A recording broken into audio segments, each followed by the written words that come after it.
Un minuto. Hello, everybody. How are you? This is Shay. So sorry we are coming a few minutes late. It's just technical issues. It's another great week with another special guest with me. How are you, Kaylee? How are you? I'm very well, thank you. Good afternoon. Good afternoon. How are you? I'm fine. How are you? Very fine. Thank you so much for coming on our show today. We really appreciate your coming, Thank you and for I'm having sure that me. everybody watching us today would really be blessed Thank you for having with your me. story Thank you. today. Thank you, everybody, for joining us. This is my show called Finding Purpose in Pain with Shay. And today we have Kylie Bokolo with us today. We will be sharing a story and a journey and how she has found purpose in her pain. So, Kylie, tell us a little bit about yourself today. Let's just get to know you. Hi, everyone. Good afternoon. So, I am Kylie Bokolo. I'm a singer, I'm a worshiper, I'm also a songwriter.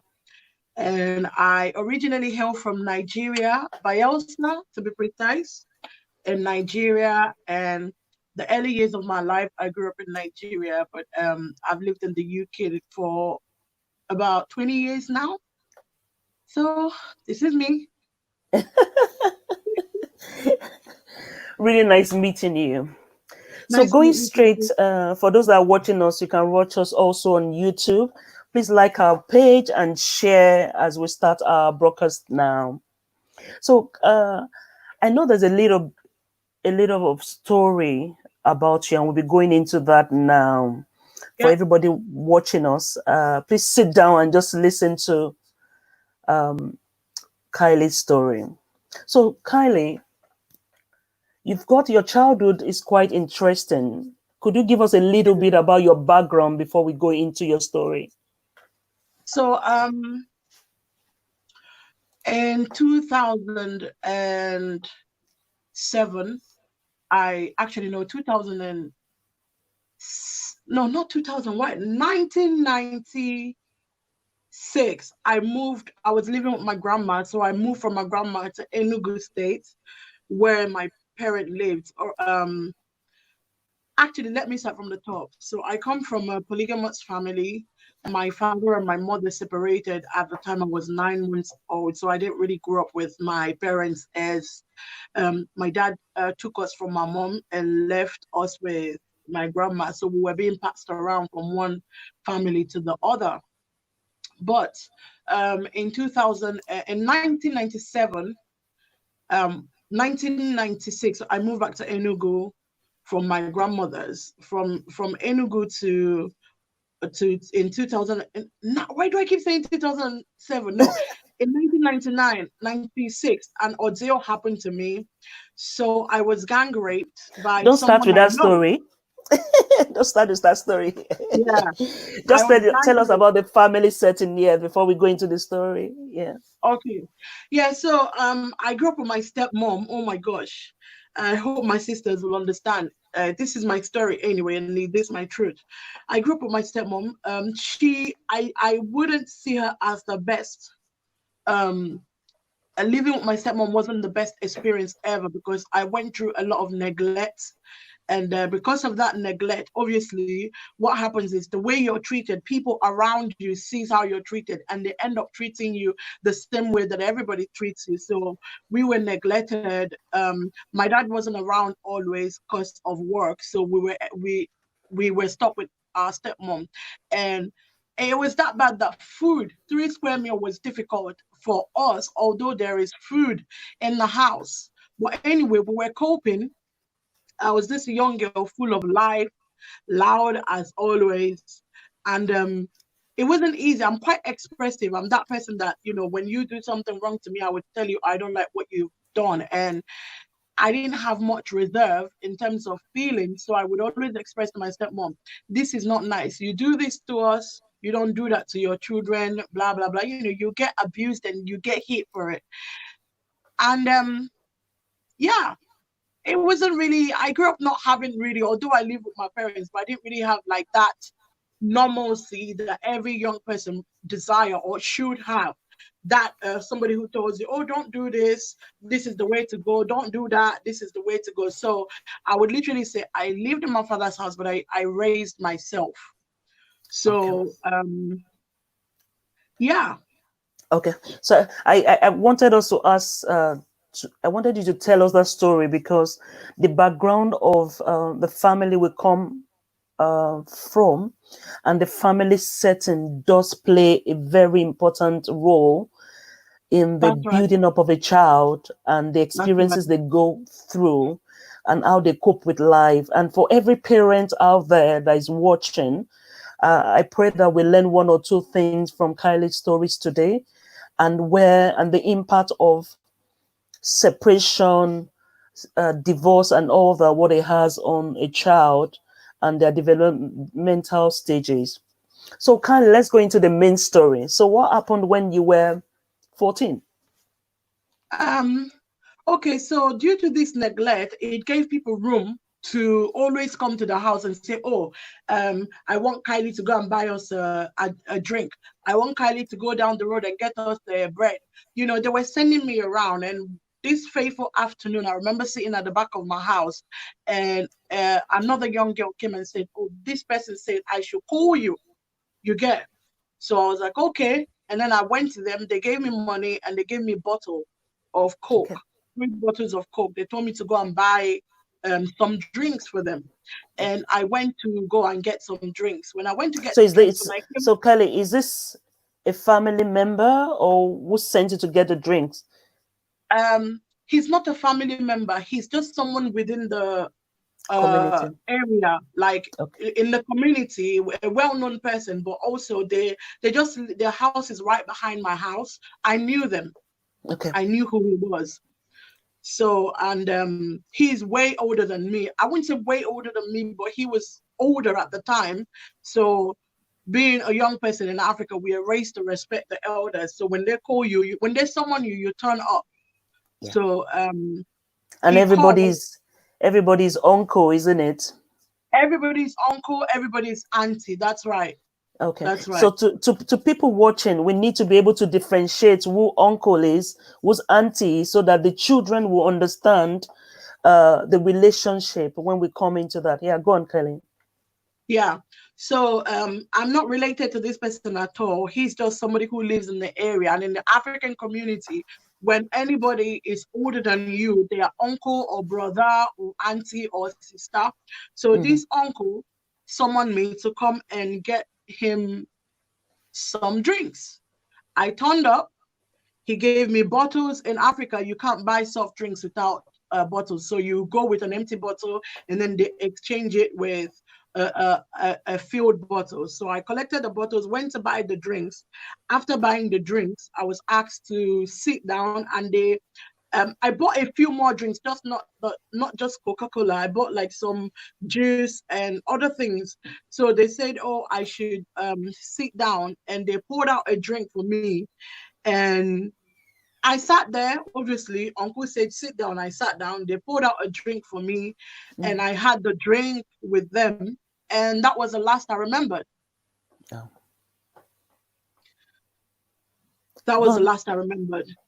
Yeah, go on. So what happened next? And anyway, so the next morning, I woke up. I Mm. realized I had slept in that house. Mind you, this person is from a very wealthy family. So the house is so big that you can be in there, you can die in there, and no one will find you anytime. You Wow. get. So the the place where I was is what we would call basement flats today. So I Okay. had slept in the basement flat without even knowing. I remember I had the drink, and then the next thing I woke up the next morning. So on my way out, I saw the mother. The mother said, what are you doing here by this time of the morning? And she whooped me with the broom because she was sweeping the compound at the time. So I went home only to find out that my family had been looking for me. I didn't sleep at home. And I was like, okay, it didn't really make sense. it didn't really make any sense at all because I was a young person. It never occurred to me that it just didn't make sense to How have old were slept you with. then? I was 14, Okay. going on 15. So it never added up. It didn't make sense. But all I knew was I got home the next day. Um, I was beaten up for not sleeping at home, and they were searching for me, and that was it. But I went to wash myself, I saw blood, and I thought to myself, okay, um, I've seen my period before, so it's period. I don't really have a good relationship with period at the time, so it's not something I pay so much attention to. And I've never had sex in my life prior to that time, so it was that kind of a thing where nothing made sense. I had a shower, everything was normal, and at the time I was in a boarding school when this happened. So after the holidays, I think it wasn't up to I can't remember the time frame. After the holidays, I went back to boarding school. But whilst I was in school, I was falling sick a lot. And when you fall sick, you think, oh, it's malaria. Yeah. It's malaria. So every time you go, it's malaria. They give you some treatment for malaria. I was taking treatment for malaria, and the sickness wasn't going away. It was that kind of thing where you have good days and you have bad days. Never did it occur to me. Never did it occur to me that I was pregnant, and never did it occur to me that I have had sex. So whilst in school, I was vomiting a lot, and the point when I realized something started moving inside my belly. This is gonna make someone laugh, but in Africa we believe in juju. That Yeah. people do diabolic stuff. So when that happened to me, when the baby started kicking, I didn't know it was baby kicking in my belly, but my assumption was, okay, I think my stepmom is trying to kill me. I think I think she's put snake in my belly. You get. It never occurred to me that I was pregnant. So I remember going to a teacher who knew my family in the school to say, I am not well and something is wrong with me. And at this time, I don't live with my mom. I didn't really grow up that much with my mom. So, and to be quite frank with you, I know my mom's village, but I don't know like where she lives because it was a long time I haven't seen my mom. So I didn't really have mom to run to. So I went to the teacher and I told the teacher, and she was like, oh, lie down. And when I lie down, she started massaging my belly and she was like, you're pregnant. I was like, it's impossible. She was like, who touched you? And I'm like, nobody has ever touched me. She's like, toe on my face. You're lying. Who touched you? I'm like, seriously, no one touched me. And sincerely, I didn't know something happened to me. You get. So it was during that period that they drove me from school and they sent me home. They had summoned my dad to come, and my dad came to school. And then when my dad came to school, they sent me home with my dad. And obviously in Nigeria, when you get pregnant at such a young age and you're single, not married, it's not it's almost like the end of your life because you bring shame to the family, you give them a bad name, and then all the stigmas will be piled on you. You're a shewo, you're useless, you'll amount to nothing. Siam, I talk my stepmom even sang as a song. I talk she will amount to nothing. You get. So, and here I was, pregnant, don't know what to do, totally and utterly confused because what am I going to do with pregnancy? I'm still trying to find my life. I'm still trying to even, get a three square meal a day. Here I am with pregnancy. What am I going to do? So anyway, my auntie who lives in the UK sent money and she was like, oh, I'm going to have to go and have an abortion. bro, I don't know if anything feared me like abortion. I know I don't want an abortion, not because I don't want an abortion. I don't want an abortion because I'm scared because people have died from having abortions. So for me at the time, I'm not ready to die, but I'm also not ready to be a parent. So I was stuck. Hi sis, how do I share this? Because people are messaging me to say they can't see me online. Oh, they need to go to the I'll just post that to the page, to my page. Okay. Can you call out your page for me, please, so that I can That's okay. That's Seyi Oshewa-Oyedeji. Seyi Oshewa. Oyedeji. Or they can go on Okay. YouTube also. Okay. Yeah. Oyedeji. Yeah. Okay. Yeah. Yeah. I'll just put that in. How come I haven't seen you? Oh, there Yeah. you are. No, Yeah. that's not And you. they need to allow accept StreamYard so that they can comment also and we can see them comment. Okay. The show is called Finding Purpose in Pain. Yeah. So it's on my page. Yeah. Sorry, I'm just trying to find you. We're friends Yeah. on Facebook. Okay. Yes, we have.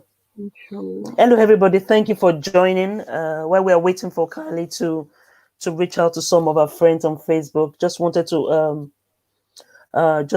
to thank you for joining us today. The YouTube platform is also available if you want to, and you can send. Please love, please share.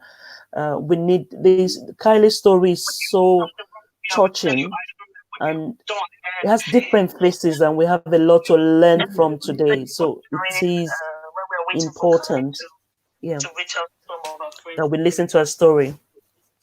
Okay, Yep. are you I done, think Sim? Yeah, yeah, I think that's done. yeah, Yeah. yeah. Please check your sound so that we don't have some echoes. Yeah, Yeah, I've yeah, reduced the I have because we reduced can hear the you. yeah. Okay, Yeah. okay. So So you were at that point when you said they sent you the money for the abortion. abortion. Yeah. Yeah. And although my dad is a Christian at the time, but he obviously, like, I was the black sheep of the house.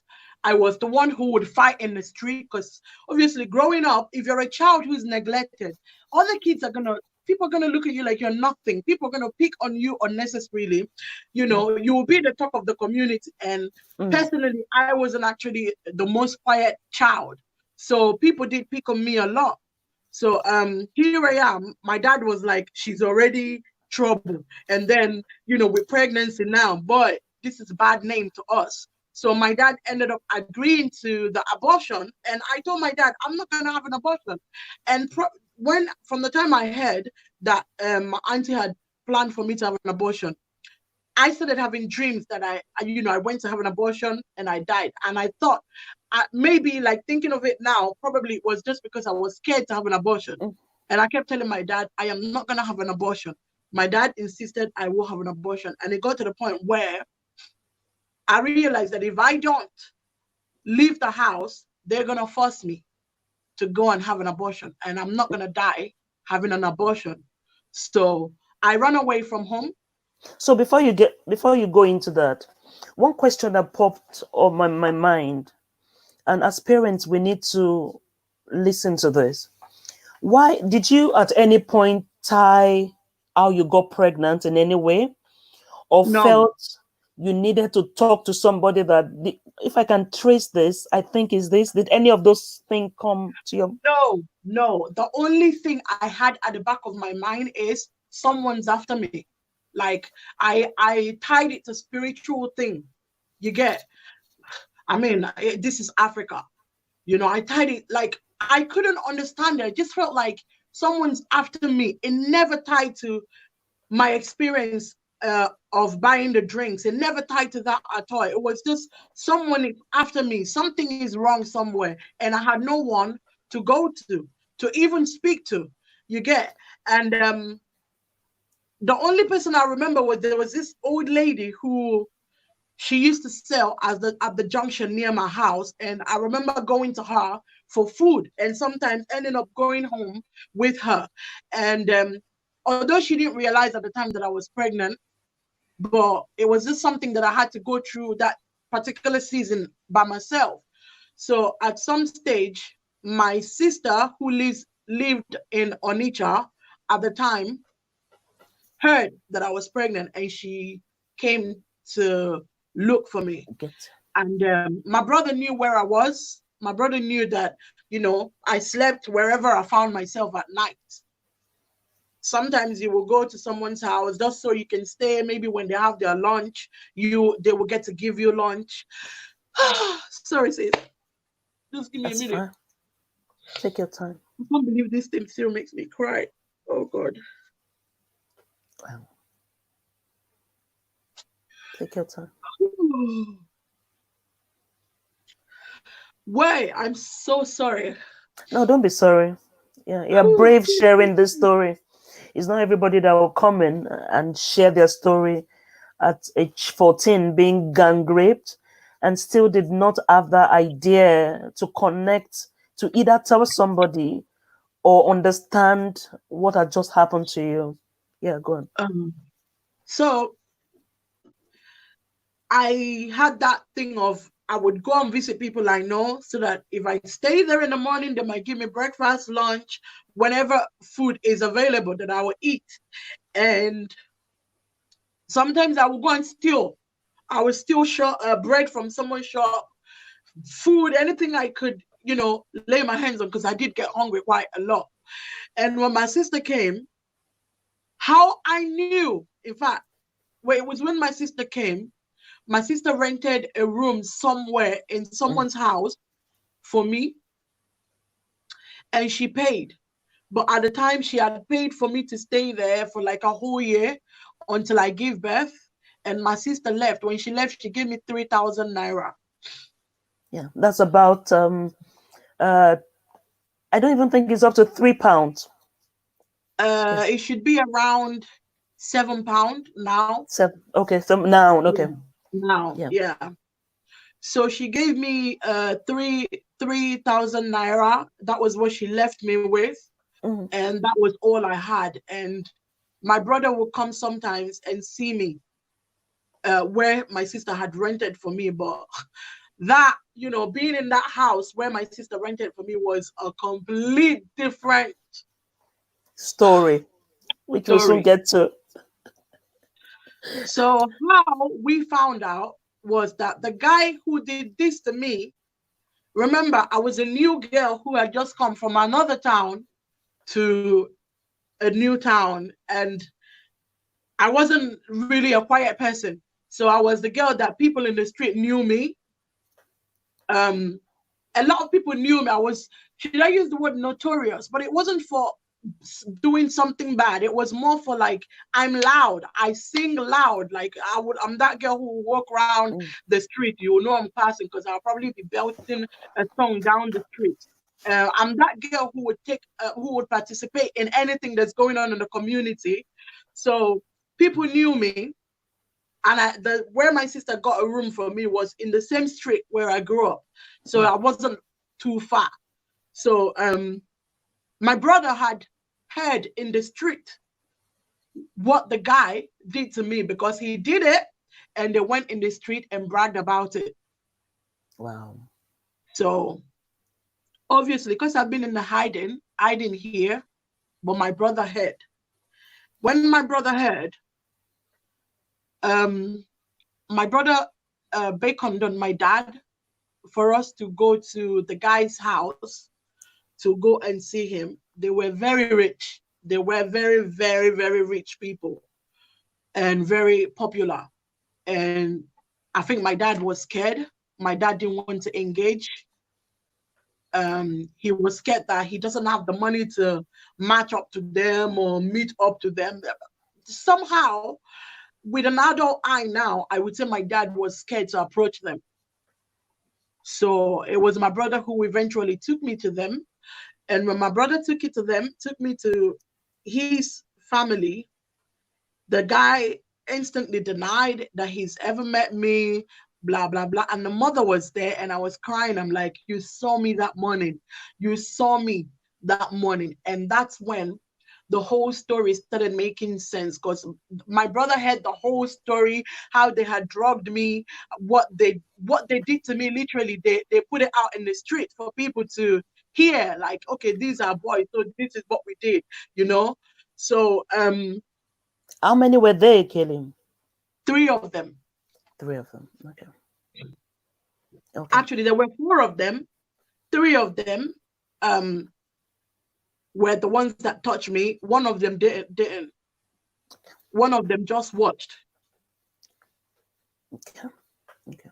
So moving on with your story, which is real touching. So here you are, your dad was scared approaching this family. You didn't know what happened to you.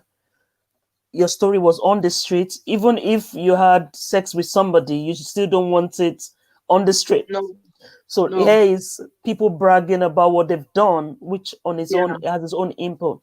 Now tell Mm. us, the bit when your brother or your sister rented the house for you and with the caretaker. Hmm. So my sister rented a room for me in a house. Uh, the caretaker is another young guy at the time. He was way older than me though, but he started abusing me as well, sexually, physically. You were pregnant at this stage. I was pregnant at this stage, and my stomach was showing, obviously. So he started abusing me. He would, if I found food, he would come take my food. He's literally stripped me off of everything I had. It was almost like he's my lord. So I have to do whatever he says to avoid beating, because, I'd rather he don't, not beat me, because I was scared that he would kill me. Because when he beats me, he doesn't care if I'm pregnant or not. He would hit me. He would kick me. He would kick me on the belly. Sorry, sis. That's it. Don't be sorry. Take your time.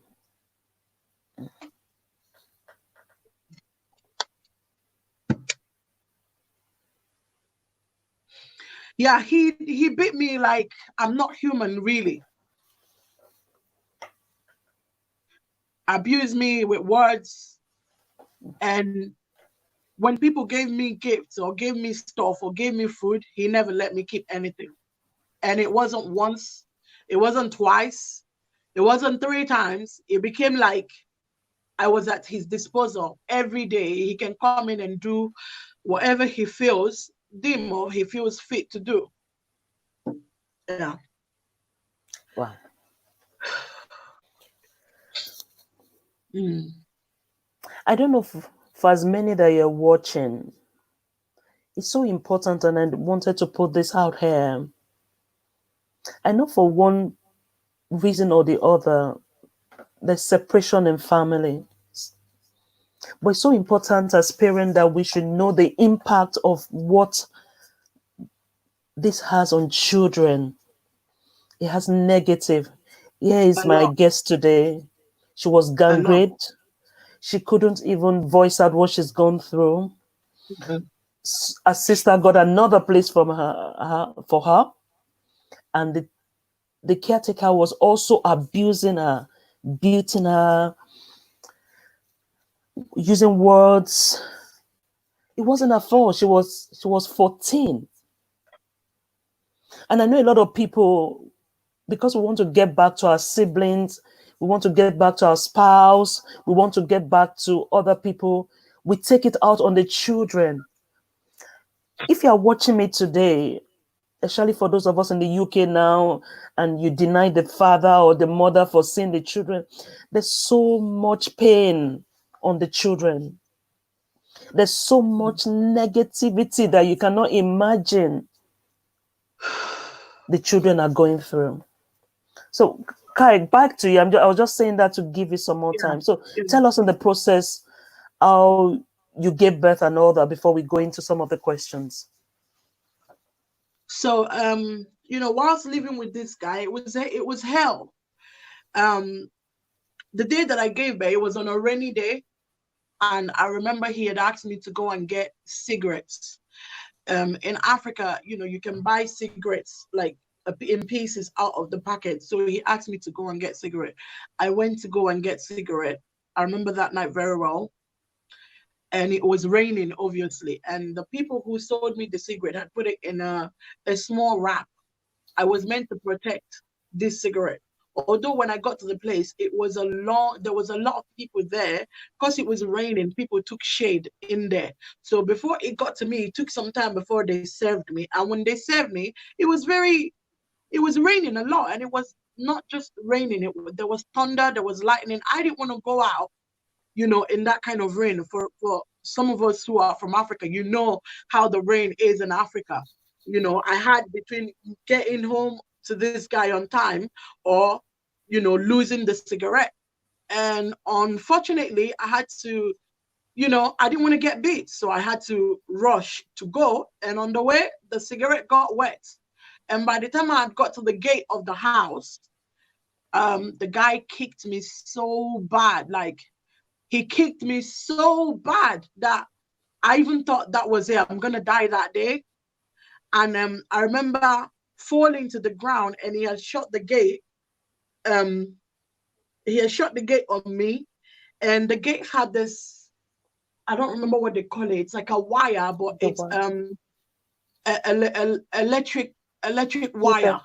Yeah. Yeah. So there's one that was it was broken, so it was just by the side of the gate, and I didn't know. So for me to pull myself off the ground to go, because if a car is coming in front of the gate, they wouldn't see me because I was lying there.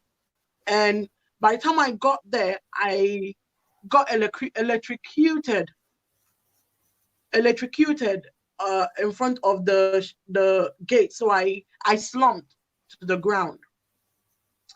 And at this time, I think labor started. And I remember there's a guy who had a snooker place opposite this guy's the opposite where I live, opposite the compound. So he had come out to shut the snooker place, and he saw me on the ground. I was moaning because I was in I had labor had started, but obviously I've never been pregnant before. I have no idea, you know, the process, what a pregnant woman goes through, the labor. No one told me anything about it. So I was moaning, and he heard me, and he came to my help. And when he came, he then decided to take me to the hospital. He took me to a private hospital first. And when I got to the private hospital, they said, oh, I'm gonna need an operation because my water did not break and I'm already in labor. So, and they can't do it in a private hospital. I have to go to the government general hospital. So they then took me to the general hospital, and I sent for my brother, and then I stayed in the general hospital for 10 days in labor, straight up. They kept saying, oh, we're going to cut you, we're going to cut you. I'm like, no, I'm not going to be cut. Like, you know, it was a point where I had to meet God to say, God, you know, I know you're out there, and although I know you, but I didn't know God much at the time, but I was like, I'm not going to have a cut in my stomach because I'm young, you know, my life is already finished, and me having to bear a scar in my stomach, you know, the stigma. This is just like a reminder. I'm gonna have to carry this scar all my life, you know. So I was like, God, I'm not gonna be caught. I'm gonna wait. This baby is gonna come by himself. I refuse to be caught. So at some point the doctor was like, oh no, they're gonna have to cut me. So I was like, please, just my brother was in the hospital that day, so I agreed with my brother. I was like, please, I don't want to get caught.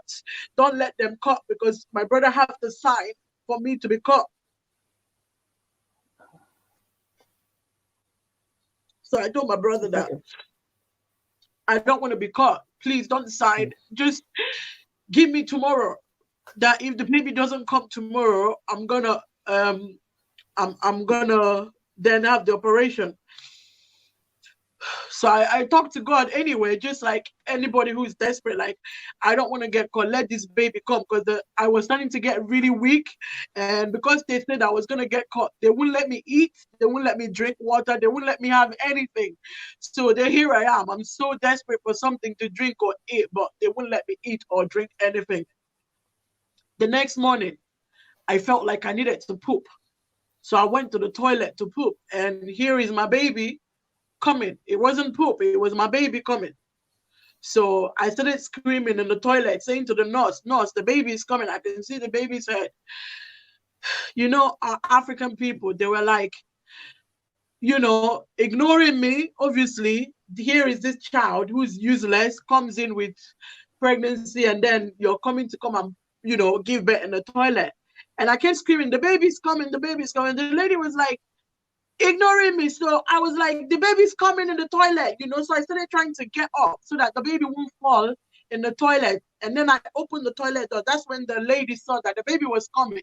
They now had to come and take me to the ward to deliver the baby. And God so kind. My son came. He was healthy. I was healthy. I didn't get caught. But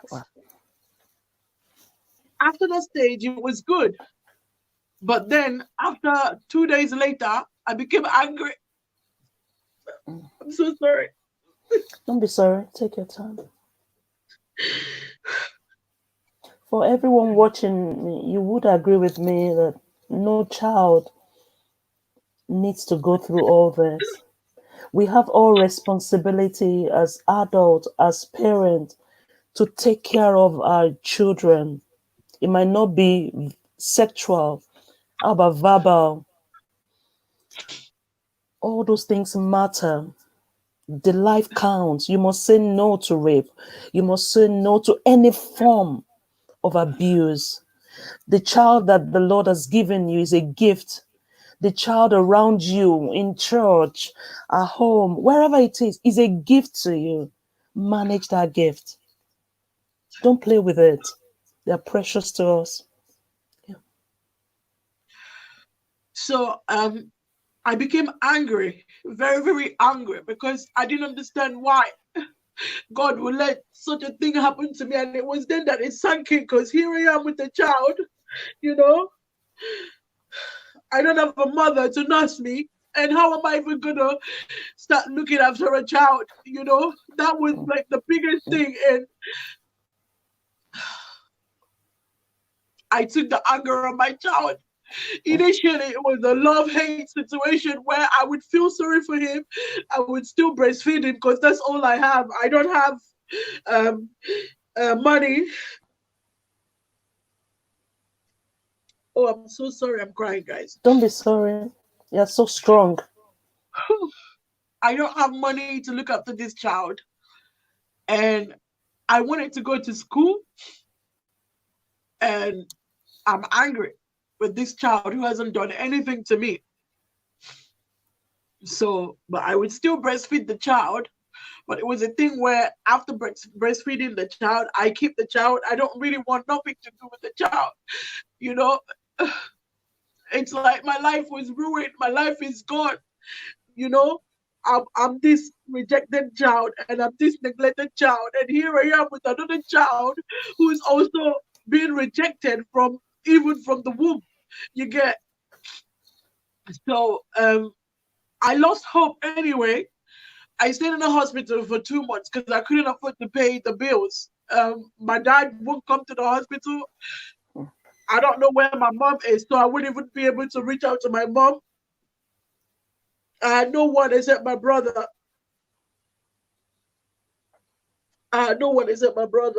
And when I had my son, they said I lost a lot of blood. And they kept saying they were going to give me blood, but I was like, no, I don't want blood. And my brother said, if she doesn't want blood, it's fine. So my brother said he will cook for me.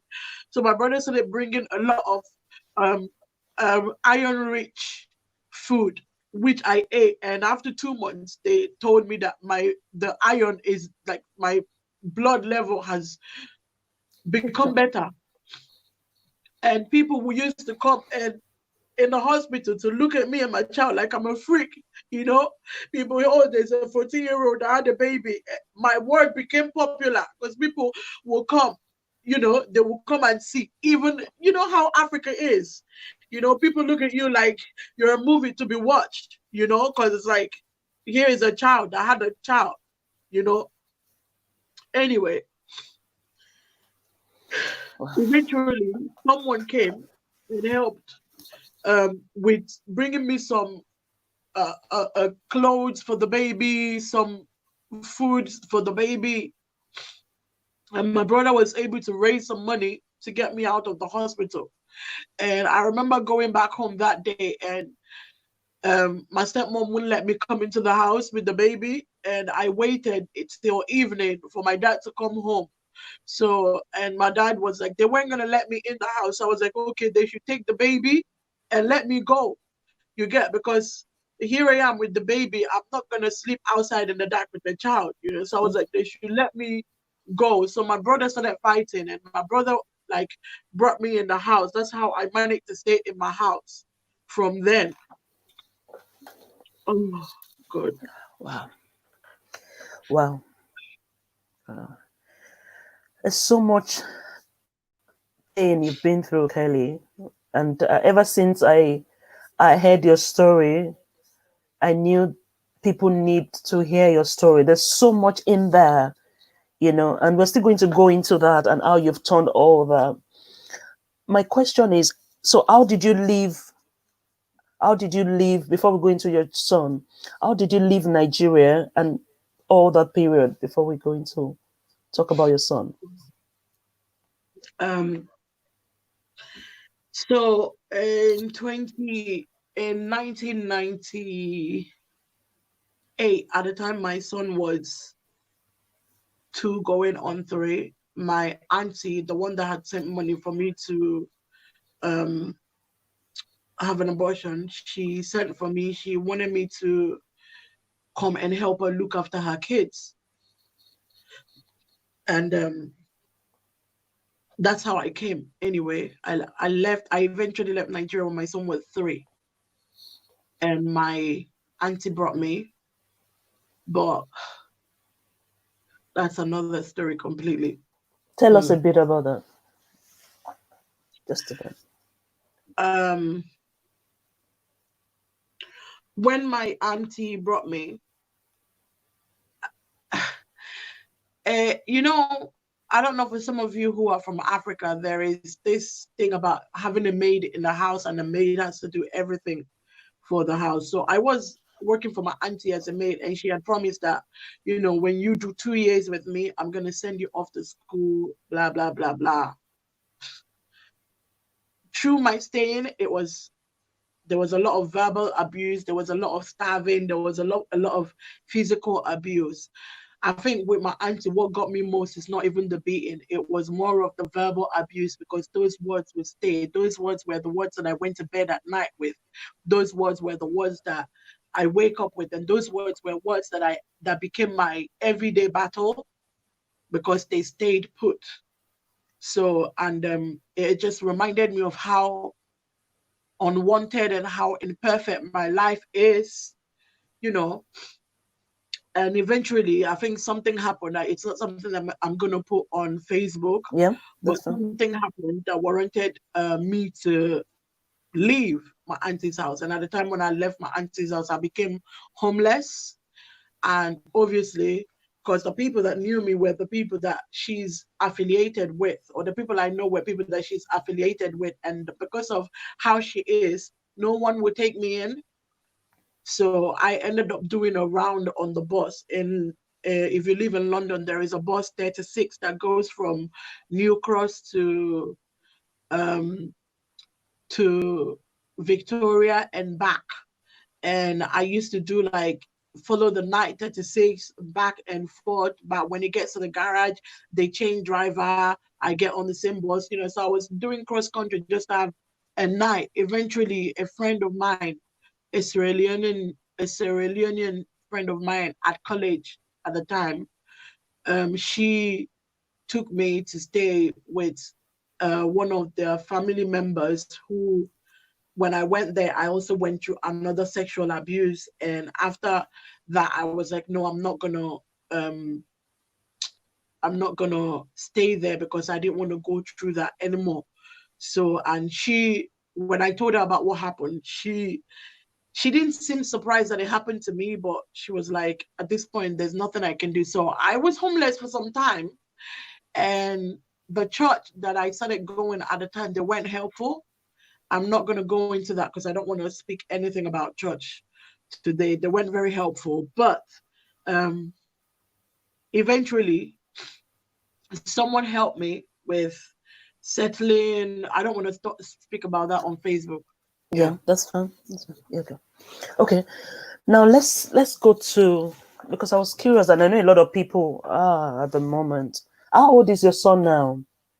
My son is 23. My son turned 23 on the 27th of May. Wow. 27th So it's of a last big one. month. Okay. So just taking you a little bit back with the story, what was the impact of all this on him? And how did you manage to reconcile him and all that with his father and all that? Yeah. Okay. And where is he now? The effect the effect on my son is still going on. It's something that I'm dealing with in the process. It's a journey that I'm walking with him now, because from childhood, my son he went through what I went through, because when I had left him in Nigeria, I left him with my dad. Now, whilst my dad was still alive, everything was okay until my dad died. My dad died when my son was about 7 years old. And when my dad died, he ended up being with my stepmother. And boy, it was just the same story with me, the same, I think what affected my son so much wasn't even the fact that sometimes he was denied things that other people around him got. It was more of the verbal words that were spoken to him, you know. Um, Up until today, it's a thing where I'm still trying to reconcile my son with my family. I'm still trying to, because my son doesn't want nothing to do with my family. He threw tantrums in 2012. He was like, the same auntie who sent me here went home and called him a bastard. And my uncle went on Facebook and wrote and told him to take my surname off of his name because he doesn't belong to my family. He had a problem with me, so he took it out on my son and he blasted it on social media. Obviously, that had a huge effect on my son, which now led us to the journey of finding out who his father was out of the three guys. Okay. That And was that a was the net. whole journey. That's my next question. Did he ask to know of his father, and what was that journey? He did. Yes, he did. He did. And that was a journey of 3 years. That was because at the time, I don't know where the guy is. I don't know where these guys are. Like, I had to start contacting everyone that I grew up with, that I can find on Facebook, to please look out for this person, that person, that person, And I contacted two of them. Two of them were willing to, go for the test with me. But his dad, the one that ended up being his dad at the time, he was the one who staged the whole thing that happened to me. He didn't want to like come out. He didn't even want to let us he didn't want to give us a swab for the test. So it was quite a journey. Like, for my son, he ran away from home. He was not happy. I imagine I'm here, he's there with nobody looking out for him. I didn't know where he was. It was such a journey. And he was mentally down, like mentally locked out, like mentally locked out. He couldn't take his anger on me. I could see his anger. I could feel his anger, but it's almost like all through the years, I've been the strength that he's had to go through everything that he had to go through. So he was very angry, like I was growing up, but he couldn't take it out on me. So eventually I had to go home, to meet these other guys for the test. And with his dad, I had to get like the authority I had to pay police, and we had to catch him and grab him and took a swab from him, just so everything is cleared for the sake of my son's emotional health. I had to do that. So when the results came out, it happened to be that he's him. The other two guys apologized, but I was not able to connect with him. I was bitter. I was really, really, really bitter. I was desperately bitter that if I could kill someone, I would kill him. You know, it was that bad. And knowing it was him, I didn't really want anything to do with him. And I'm like, to my son, you know him now. I don't want anything to do with him. He was too young to understand that I don't want anything to do with him. Here I am dealing with, it's almost like my past has now caught up with me after how many years of shutting it out. Because I shut it out, it wasn't dealt with. So here I am with my child wanting to connect with his dad, and the guy will give him appointments and not show up. They will make promises and not show up, and then it falls back on me. And it just felt so bad, and I kept feeling like, God, you're so unfair. You know, this is my child. This is not what I pray for my child. I remember being young, hungry, lock myself up sometimes, and pray that God, kill me. Why would you have to let me come to life, to have this kind of life? Kill me. And then God won't kill me. And then I'm like, here I am. You don't want to kill me. And then you give me another child who's having to go through my pain. No, this is unacceptable. So I became angry with God as well. And it was in 2000 and around 2004, I had enough with life.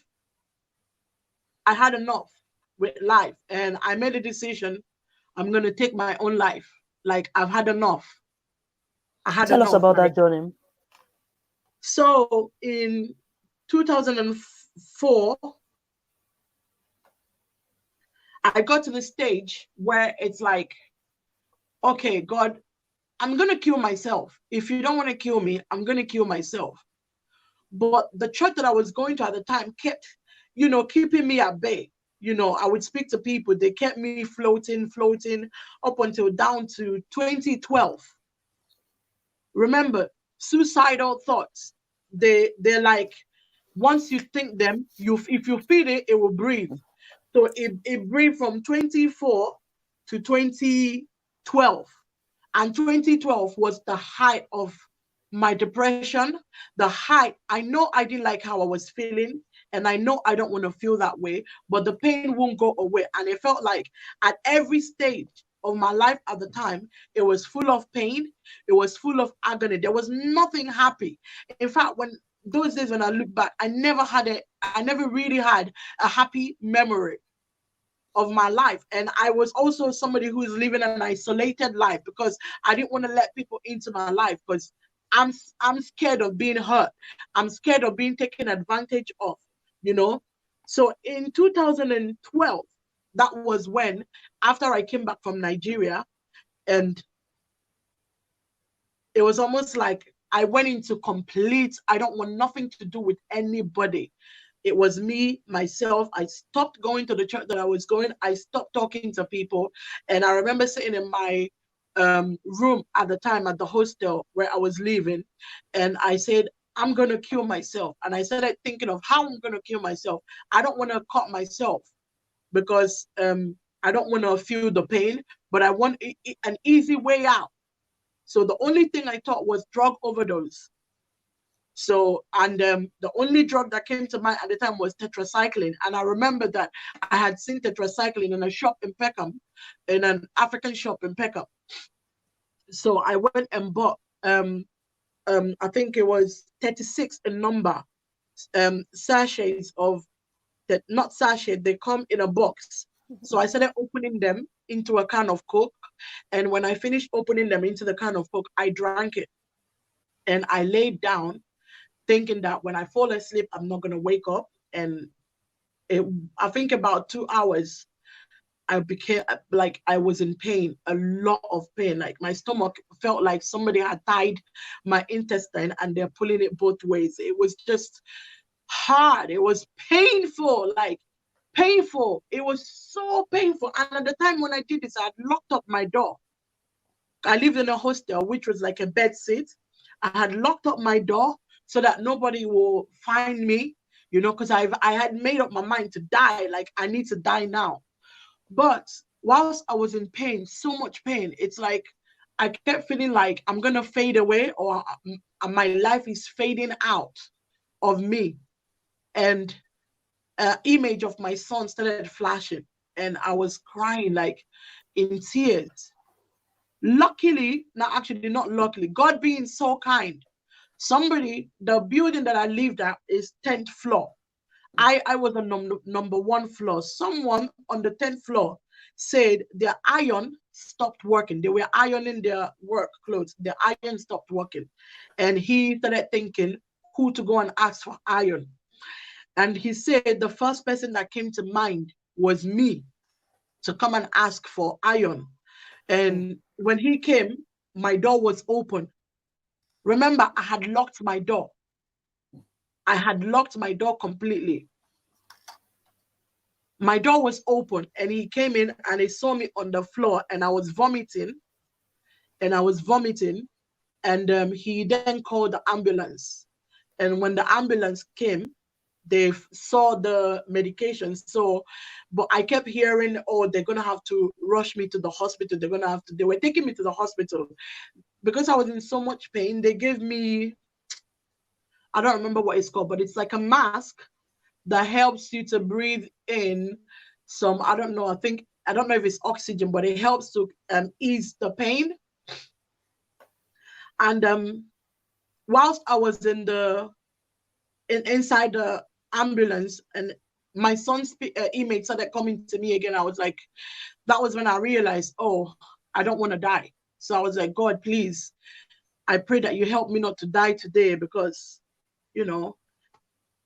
my son needs me, and this is not how I would want my son to hear that. I don't want to set this example for him, and tomorrow when he faces some difficulty, he would then take his life like that. Okay. Moving on to the next question. That's a lot. I think a lot of people will be curious with this question. How are you able to love your son? Because it's a reminder of what happened to you. So how are you able to do that?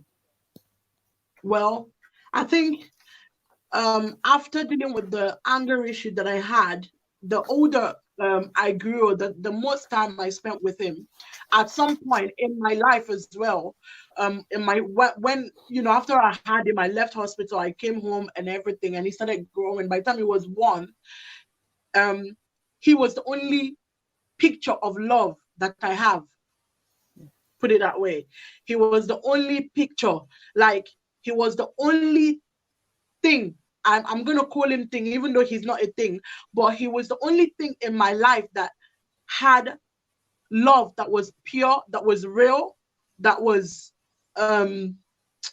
I don't know how to explain it. It was boundless love, because here is this child that I will be angry to, but they're so clinged on me, they're so dependent on me. Even when my son was about 2, when he started walking, because my son did everything so fast. By 7 months, my son was up and running around in the compound. So, and there were times when he would do stuff, out of anger of, my journey, I would beat him so badly. Yeah. And after beating him, he would still come to me. It doesn't matter how much I beat him. It was bad on my side to have abused him, but it was just my state at the time. But it's like, by the time he started feeling out the love that I lack. When I look at him, it's like I hear this thing that he hasn't done anything and he would love me, like the love he had for me was too special for me not to love him back. It's almost like I tapped love from his love for me, So he taught me love. He taught me love. Wow. That's big. He taught you love. Yeah, even in your pain. So what would you tell your younger self, what message would you give to people out there that have been raped or abused, what would you tell them? Because you're in a position to say that to them. I would say to people who have gone through rape, sorry, I'm just going to plug in my charger. Mm-hmm. I would say to anyone who has been raped that there is life after the trauma, and there is love after the trauma. And the beautiful thing is that God will always be, and I believe that God, my son, I see him as my beauty for my ashes. And I think that the person that I am today, I don't think I would have been that person. With my story wouldn't be complete without my son in the picture. And with this, I say to you, if you see my son now, every time I look at him now, I don't remember the pain anymore. But there was a time when everything about him was pain. There is life after. There is life after rape. But one thing I would have said to my younger self was speak out, speak up, speak out. Don't internalize, because a lot of the things that I internalize, it could have killed me. And the truth of the matter is, although it was due to the stigma, in Africa about rape, about, pregnancy, I never spoke to anybody that I was raped. I never said it in public that I was ashamed. It felt like my fault. But growing up now, knowing what I know, it wasn't my fault. And it's something that should never happen to anybody. But if it does happen to you, speak up. It doesn't matter how much times they try to shut you down. Speak up, because by the time you speak to 10 people, somebody might raise your voice higher for you to get justice. That would be my advice. There's life after the trauma, and your child is not, there's nothing wrong with your child, even if he or she came from rape. Every child is a blessing, and God loves every child. Okay. Wow, that's really, really important. But what, from your own perspective, and we do finding purpose in pain, and you've spoken at our event and all that. What advice would you give to people when they come in contact with people that have been abused, raped, or things like that? Because there's some things that, you've talked about the verbal impact of the words. You've talked Yeah, about, so what advice would you give to our audience watching today? If they come in contact with people that have been raped, how they can help people speak up and things like that. yeah. Um, I would say to people who are watching and somebody who's gone through rape that we shouldn't judge anybody. Um, and don't assume that because somebody was raped that it was their fault. Nobody, even people are raped in marriage. Rape is a thing where nobody should ever go through it. And I think love conquers all, like the Bible said. And everybody who's gone through the trauma of rape deserves love. In fact, they deserve extra love, because rape is a violation of who you are. Rape is somebody stealing something from you. It's not something from your hand. They're stealing something from your body. You get. So don't judge anyone, and please help them. And please speak up. Speak up. Everyone, if rapists out there don't care how or the after effect of the people they rape, but how we can teach them lesson is to know that people don't condone it. If we keep our voices quiet and don't say anything or don't do anything, these people who are raped will continue to work in the trauma. There are people I met in this process of my journey that they are like older, way older than me. They're even in marriage, but even this trauma has affected their marriage, has affected their person, even in their 50s. You get. And rape shouldn't be a thing that somebody should go through alone. If somebody comes to you and say, look at what happened to me, even if you don't know what to say to them, just give them a shoulder to cry on it. Help them to find who can talk to them, how they can get help, and tell them it's all right to report it, and it's okay. Look, the stigmas you can overcome. The stigmas is somebody's opinion. And I had to get to the point of my life where I made a decision that I will no longer, I know the life that I want. I know the life that I want to live and who I want to be. But the pain, the stigma, the labels that were placed on me were holding me back.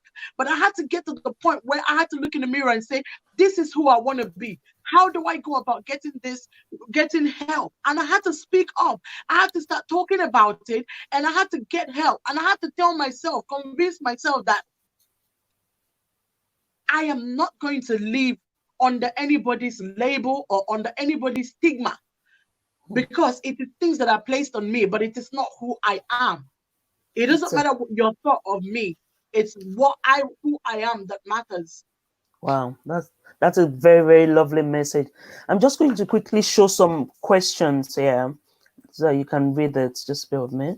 So the question I have here is, hold on, just going to read it. Can you see it? Okay.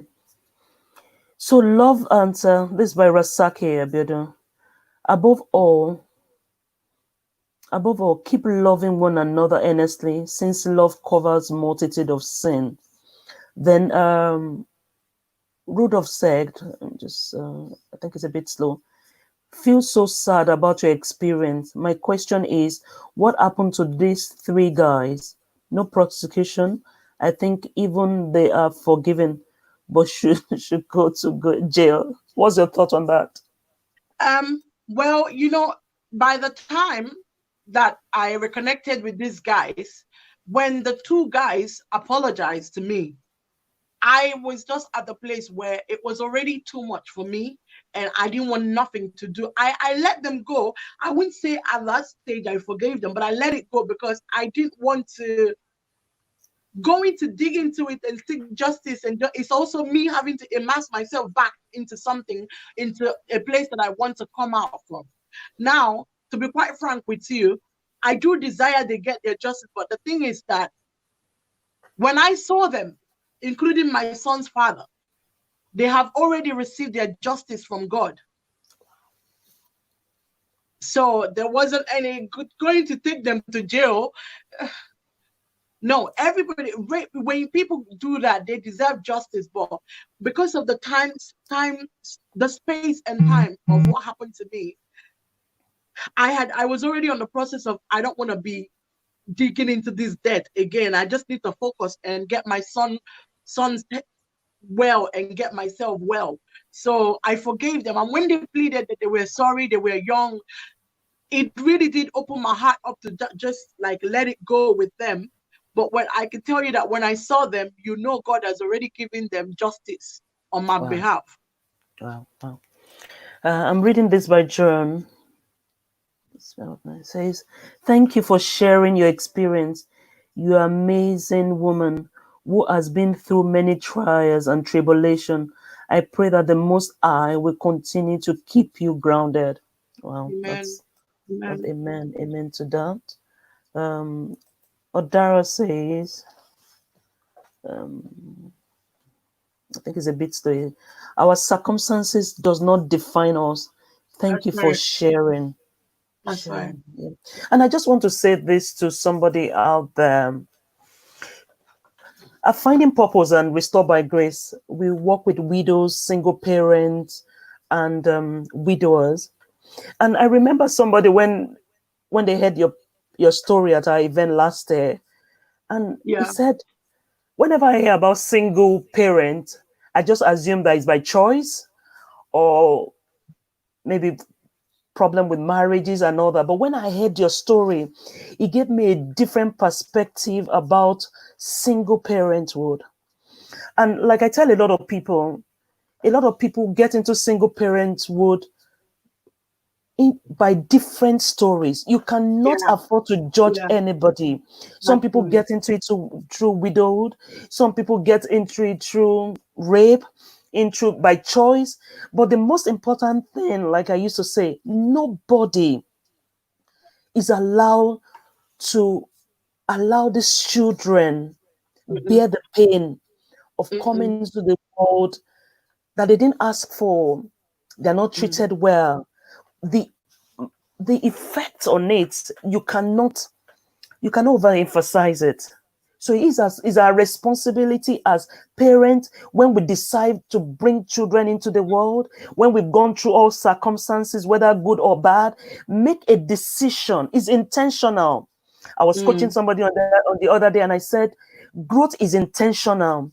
The decision to forgive is intentional. That's The right. decision to That's say, right. I want to be a good parent, I want to That's be a right. good person, is important. Intentional. And it's That's your right. responsibility. That's right. Somebody is also asking another question. Is there any relationship between your son and your father? My father or his father? His father, sorry. Yes, well, to be quite honest, listen, I've had to go through a journey with God. Like God had to take me through a journey of forgiveness, and forgiveness leaves no reservations.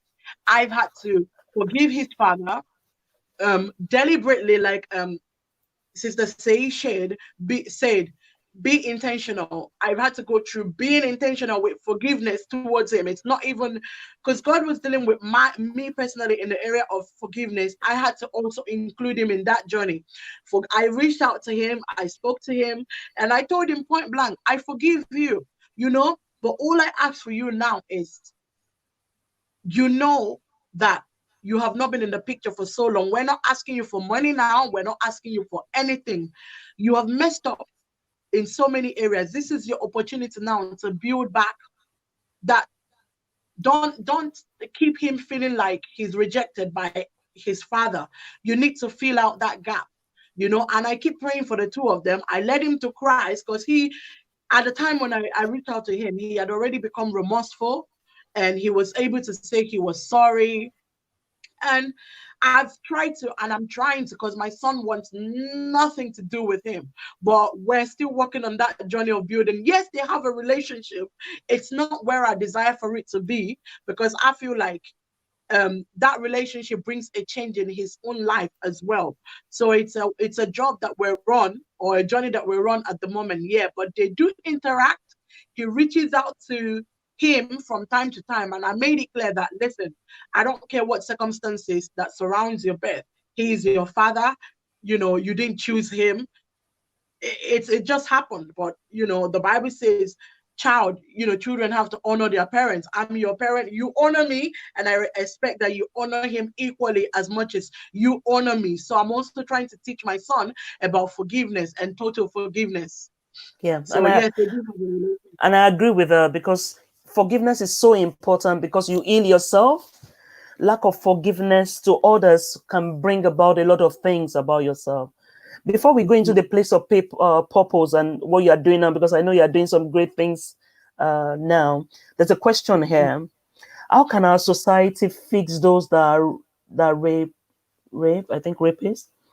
We know they are animals and beasts in human skin, but they're wearing burnt rapists for sure. That's Something right. must have gone wrong somewhere, That's right. especially the churches. Yeah. I'm not sure whether it's the churches actually for me. Before I go to UK, I just Yeah. feel that sometimes there's a lot, the individual make up the church. How we take care of our children, how we communicate with our children. Because in your story, you Yeah. couldn't tell your family, he couldn't Yeah. tell his family. We Yeah. should create an atmosphere where our children can actually talk to us. Just imagine if he had gone to his father or his mother to say, I've done something wrong, and made that confession as early. So I think it's a circle that we all need to, apart from the fact that we have to pray, we Yeah. have to invest in our children. That's They right. weren't born like that, like you said, That's but right. the responsibility of parenthood, there must be something Mm. wrong growing up that's affected, whether through wrong communication, bad Yeah. advice, and it starts. So yes, either I agree, it starts at home. So even as we are watching as a parent, what is your relationship with your children? Mm. Can your That's children right. talk to you freely? That's Can they right. come to you to open up and say, this is what is going up in school, this is what is going on with my friend? Are you interested? Hmm. Especially within the African community and all that, That's we're like, right. oh, Yeah. my father is talking, mother is Yeah. talking, you cannot talk. The That's right. responsibility starts from you. And like I used to Mhm. say also, The children we see in churches, the children we see around on our street, our friend, the friends of our children are also our responsibility. Mm. Take interest.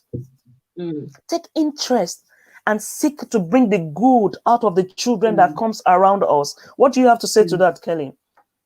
I do believe, I think like the person says that there's a word that says charity begins at home. Mm, We parents, we are very responsible for how our children behave, although not, I would say 80% out of 100 we're responsible for how our children behave. But I also feel like the community can create more awareness, especially in the African community. Create more awareness, because it's one thing to rape someone, is another thing to be raped. And the third thing is the stigma from the people around you. The more people stigmatize you, it's almost like they're raping you. I don't know if it makes sense. The more you stigmatize someone who's gone through it, you're raping them. It's like you're taking them back through that ordeal. So I think it's something that, in the African community, there's always something to blame. That this is why this person was raped. This is why that person was. There's always something to pin it on. We need to stop creating an awareness in the African community. God help me. This is my prayer. God help me. Give me an audience, or give not audience. Give me whatever it takes. This is something that I'm quite passionate about, to take to Nigeria, because my country, Nigeria, look at me, I went through it. After how many years, I've not really spoken out about it. Apart from confronting the people personally, I've not really spoken. In fact, it was only last year that my mom knew how I got my son. Only last year that I was able to tell my mom, this is what happened to me. My dad didn't even know the whole story until he died. You get? So, and why? Stigma. The fear of stigma. In fact, what kills a person with rape and what causes people to commit suicide after rape is the stigma of how men wouldn't marry you if you're raped in Africa. mm. Men, you will remain in your father's house. The words that they speak to you, the stigma kills somebody much more than the rape itself. So I pray that we create more awareness, and even the church, because the reason why I'm bringing the church into this is because in the African community, church makes up 60% of the church culture makes up 50%, 60% of our community. So it would also be good to incorporate this in church, speak about things like this in church, create awareness, because there are people who might not hear it in the streets. There are people who might not hear it from an organization. They might hear it from their parents or from home, or they might hear it from church. Let's speak up about it. Let's speak up. My encouragement is, Africa, raise a banner against rape. It's no longer that thing we talk about, just talk about it, just talk about it. No, let's raise a banner. Let's put it out there clearly. What is rape? Why should people stop raping people? Let them understand what they're doing to other people. And then let's talk about the justice part of it, because when somebody knows that if they do this, they're going to get caught and they're going to go to jail, they will be punished for it, they won't continually do it. Although it might not eliminate rape, but it would reduce the rate, especially in the African community. But let's help these people. Let's be the voice of these people who can't speak. Let's be the voice of these people who can't cry out. When 10,000 people speak up, there's no way you would tell me the government will not look into it and see that this is an issue plaguing our African community. I think that's my input to that question. Wow, wow, wow, wow. Thank you so much, Kelly. Before we go into your purpose, if you're out there that you're watching us and you really want to partner with us, because I'm so passionate about finding purpose and pain. And as I speak to you, we have a lot of people that are widows, that are widowers, that are single Right. parents, that have gone through one thing or the other, that would need your help. In fact, I was looking at a profile of a lady today, and she's a single mother with 7 children. Mhm. And I was like, we need to help people. So if you're out there, you want to join our cause, you want to support us, you want to sponsor a child, because like that 7 children, they will need sponsorship That's because right. they're still buying, going on, when they're hawking. There's no way they won't be abused because their mother cannot take care of them. So if you're out there and you're watching us and you really want to partner with it, I would please beg you, because the other way we can stop this is when we do not expose these children. These Right. children are exposed when they're That's right. finding things to eat. They cannot go to school. They have to That's right. hawk. They That's have to right. go and beg for food. They don't have all the facilities that we have here. They don't have the charity that they don't have all that. They would be abused. So if you are watching me today and you want to partner with us, you want to sponsor a child, you want to sponsor a widow, you want to train somebody, and you've been asking yourself, how do I want to help? Please, could you reach out to us? My email is seyi.findingpurpose@gmail.com. And we also have a charity that is called Restore by Grace. Our website is, I will post our website. Please reach out to us. We need you. We need a lot of people out there that can make a voice to people, help family. And I'm sure God will bless you if you partner with us. Kylie, I know we've gone a bit of our time. Tell us about what Yeah. you are doing, the interesting part of you and all that you are doing at the Well, moment. Tell us about that. like they said, pain lets you see the Mm, strength within you. I think through all the pain that I have gone through, growing up, I was somebody who's always loved singing. I'm always speaking up. Like most of the troubles I've gotten into were because I spoke out and I spoke up. And most of the rejections I've gone through is because I say the truth most times just as it comes to heart. And people don't like that. But I realized I used to think these things were bad, but I've come to see I'm converting them now into strength. And this is where finding purpose in pain comes. I've been able to channel my pain into expressions, expressions of singing, expressions of speaking, expressions of talking. Like it's gone into different areas of my life. These expressions, I think I'm starting to call myself an advocate now, you know, against any sort of injustice.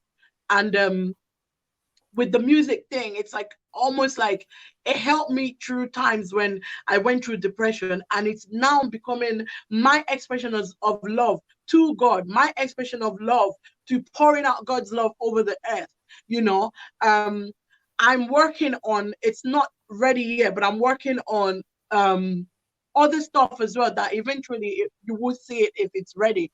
But I think my pain now has become a thing where it's gone into helping others overcome the things that I've overcome. My life now, as a purposeful person, has become a light because I don't believe I've had to go through all that for nothingness, and I don't believe I've had to go through that to just sit with it. You get? So I've had to like go through the journey of separating myself because let me remind us that pain does attract pain. And the thing is, you have to be careful when you go through pain that you don't end up hanging out with people who are bitter.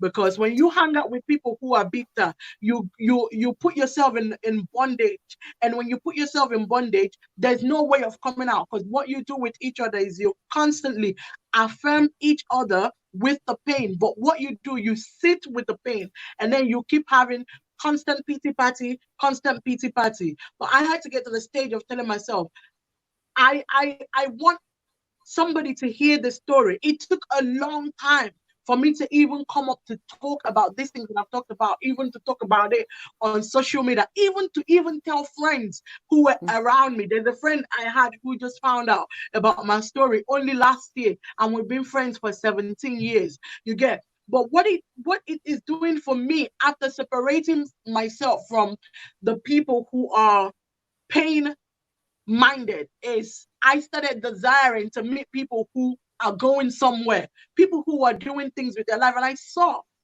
people ahead of me who their their light shone on my life because they converted their pain to purpose. And it has caused me also to start moving with the same cause, to show people that sometimes bad things happen to you, but it doesn't necessarily mean that the bad thing came to keep you broken. No, it's That's only it. somebody who's been broken and put together that can understand how to put other people together. So with that, it's been a thing of joy. The expression that I have today, I won't have it without those pain. When I write songs, I wouldn't even be able to express my songs the way I express them without those pain. One day my son asked me, did you ever hate me? I was like, no, I didn't hate you. You started my life. You gave me life. Actually, you gave me. When I say that, please don't come for me, because there are some religious people who will be like, God is supposed to give. God gives you life through things around you. In the area of finding love and finding strength and finding purpose, my son, God used them to give me that strength, because I have somebody that I have to teach how to fight through the storms of life. I have somebody that I have to set an example for how to live better, how to not go through the things that I went through. And it's not just extended to my son, but it's also extended to the people around me, because I'm not the only one who's going through rape or who has gone through rape. I'm not the only one who's going through heartbreak, but that is not coming into purpose of me being able to use that voice that people didn't like that I raised, so everything worked. The Bible says that everything will work together for the good of those who love the Lord and those who are called according to his purpose. You get? So when something is going on around you, ask God, what are you calling me out to from this Fantastic. situation? Because Yeah, yeah, yeah. some situations are to build you, make you stronger, and it's not for you. I don't believe that any pain is for you to sit and wallow in pain. It is for you to get up and light up the life of other person. Your testimony is somebody's deliverance. That's Wow. how I see it. Yeah, that's a very, very your testimony is somebody's deliverance. I'm going to get you to sing for us, Kelly, before you go. But Sure. one of our mantra, and that's my mantra, the whole world is waiting for the manifestation of the sons of God. Whatever pain that you are going through is not for you. It's for That's right. somebody out there. That's And there's right. a free webinar, That's masterclass right. that we are doing. And I want you to please join us. This is a webinar where we'll come together. It's all about purpose. Whatever you have been through in life is for somebody. Let's build a tribe where That's you can right. use your That's right. story to build other people. Don't sit That's on right. it. Whatever pain is been, is it rape? Is it divorce? Is it bereavement? Is it loss? Is it whatever it is? It's for That's right. somebody. Raise the That's right. name of Jesus with the That's pain right. that you have gone through to That's right. establish his kingdom on this world, and make Yeah. yourself the voice to the next person. Let people wonder and say, why is Kelly different? Why is she different? Why is she not going through pain? Why can Mm. she forgive freely? It's Mm. because of what we found. Yeah. Jesus makes a difference. Your Mm. story makes a difference. That's That's the right. purpose in your pain. And you need That's to, if right. you're out there, you want to join us in our free webinar, please click the link there and join the free webinar where we want to harness, where we can use our pain and That's turn right. it into purpose for our old Mm. generation, building a community of a community where we can use our pain to build the old world, to build the next generation without affecting, allowing other people go through the mistake that we have gone through because we do not want to talk. So we That's need you right. to do that. We need that community. We need that tribe Mhm. to build that tribe. Kelly, I That's want us right. to sing. I want you to sing for us. There's a song that I like, but I don't know whether you can remember it. But if you can't, just give us one. What's that song now? I've forgotten. I just can't give up now. Please sing it for us. Okay. There would be mountains that I would have to climb, and there would be battles that I would have to fight. But victory or defeat is up to you to decide. But how can I expect to win if I never tried? I just Can't give up now. I've come too far from where I started from. Nobody told me that the road will be easy, and I don't believe he promised this far to leave me. Wow, wow, wow, wow. Send your love, everybody. Send your love, everybody. Kali has just released a new song. Is it out already? Yeah, an album, yes, because of Yes. you. Yeah, an Yeah. album. Please go to our page. How can they find you, Kelly? We want people to Um, like. go to my um the Because of You is already out. It's on all digital platform, but please go and follow me on Instagram at Kylie Bokolo, and follow me also on Facebook, Kylie Bokolo, Twitter, Kylie Bokolo. Go and subscribe to my YouTube. It's also Kylie Bokolo, please, and like and share my songs, and please download my songs. They will bless you. Thank Wow, you. wow, well, well. Please, I'll put my word out there for them, for Kelly. Please like, go to our page, subscribe. And you agree with me that she needs all the love. Our son Yes, needs all please. our support, and she's been a blessing to this charity. Please like, and if there's any way that God is placing something in your heart to reach out to her, please reach out to me and I will send it to her. Thank you so much again, Kylie, Thank for you. coming on my show. As Thank usual, you, this is Chris. Finding Purpose in Thank Pain with you. Seyi, and we're really glad you're here Thanks today. for Give us the having last me. word before we go. Your last word. Um, my encouragement to somebody is that don't forget that there is no purpose without pain. God has to build you. God has to build your tenacity, to build your capacity for you to be able to express in the fullness of the ability that God has given you. If you remember the story of Joseph, in order for Joseph to be able to deliver the children of Israel, he had to know what it meant to go through captivity. He had to understand what it meant to be lied on. It's a process, but the process, the beautiful thing about the process is that you come out as pure gold.